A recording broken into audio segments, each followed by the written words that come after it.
कौरवों ने एक चाल चली युधिष्ठिर को जीवित पकड़ने के लिए, वो एक चक्रव्यूह की रचना की। अब चक्रव्यूह को भेजना एक अर्जुन ही जानता था और दूसरे पांडव कोई नहीं जानते थे।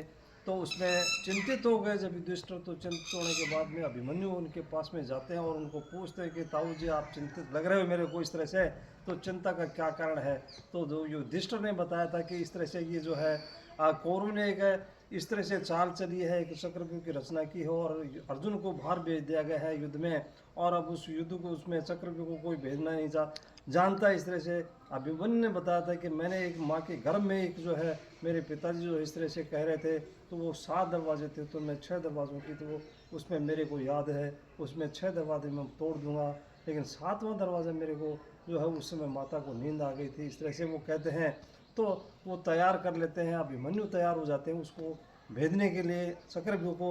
तब वह जब पहले दरवाजे के ऊपर जाते हैं तो पहले दरवाजे के ऊपर जयद्रथ था। जो जयद्रथ जो दुर्योधन का बहनोई जो था, वो एक बड़ा जो है योद्धा था और उसने सब पांडवों को हराने के लिए एक शंकर भगवान से प्रण भी कर लिया था, एक वरदान भी प्राप्त कर लिया था उसने। और वरदान में उसको अर्जुन के अलावा कोई पराजित नहीं कर सकता था, इसलिए पहले दरवाजे के ऊपर उसी का जो है ड्यूटी थी उसकी।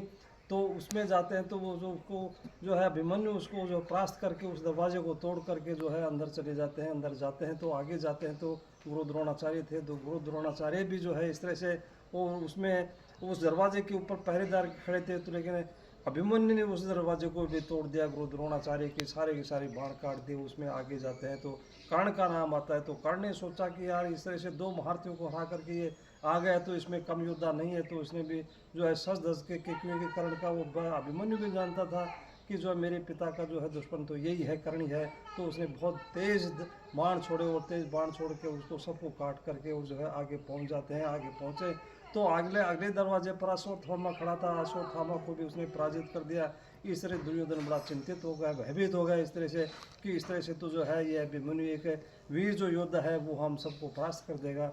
इस तरह से आगे आगे जा करके जो है दुर्योधन का पुत्र लक्ष्मण था, उस लक्ष्मण से भी भिड़ जाते हैं और गदा से जो है युद्ध करते हैं। उसके सारे पहिए जो रथ को तहस नहस कर देते हैं और सारे के सारे महारथियों ने मिलकर के सोचा कि सारे के सारे मिलकर के इसका जो है वध करेंगे तभी जो है ये काबू में आ सकता है, अन्यथा तो हमें जो है एक एक को परास्त करेगा। इस तरह से सारे के सारे योद्धाओं ने मिलकर के जो उसको अभिमन्यु को परास्त कर दिया और उसको ख़त्म कर दिया। जो उसकी माताएं जाती हैं तो वहाँ पे बड़ा जो है उसमें उनको दुख होता है और जो रुदन करते हैं इस तरह से। तो उस तरह से श्री उधर से सब जो अर्जुन को पता चल जाता है कि अर्जुन को पता चलता है कि भाई अभिमन्यु की मृत्यु हो गई। तो अर्जुन ने ये प्रतिज्ञा कर ली थी कि सूर्यास्त से पहले पहले जो है उससे उसका वध करूंगा मैं, जो है जैसे जिसने जो अभिमन्यु का जो है वध किया उसके तो जयद्रथ नाम आया था, जयद्रथ ने उसके तहत तो जयद्रथ के लिए जो है इस तरह से प्रतिज्ञा कर ली थी। जो जयद्रथ को जो है कौरवों ने सारे ने मिल करके और अपने बीच में इस तरह से रख लिया था कि उसको कहीं उसको नज़र नहीं आई अर्जुन को। तो इस तरह से अर्जुन वो आधा है उसमें, तो उसमें अर्जुन की प्रतिज्ञा थी कि भाई सूर्यास्त से पहले पहले नहीं करूँगा तो मैं अग्नि में भस्म उसमें समाहित हो जाऊँगा। इस तरह से जो प्रतिज्ञा की थी उसने। और आगे जाते हैं तो भगवान उनके साथ में थे श्री कृष्ण जी। तो श्री कृष्ण जी ने माया रची, तो माया रच करके जो है वो जो इस तरह से बाण मारते हैं। तो इसमें वो कहते हैं कि भाई सूर्यास्त को जो है बादलों की ओट में छिपा दिया था और बादलों की ओट में छिपाने के बाद में कौरव सारे जो है इस तरह से बड़ी खुशी मना रहे थे कि भाई जो है अब जो है अब इस तरह से अर्जुन को जो अग्नि में समाहित होना पड़ेगा। तो जो अब उसमें अग्नि की चिता जला दी और अग्नि में चिता जलाने के बाद में जो है उसमें अग्नि लगाने वाले थे। तो उसमें श्री कृष्ण भगवान ने कहा कि जो है क्षत्रियों का धर्म होता है कि हथियार साथ लेकर के चलने चाहिए।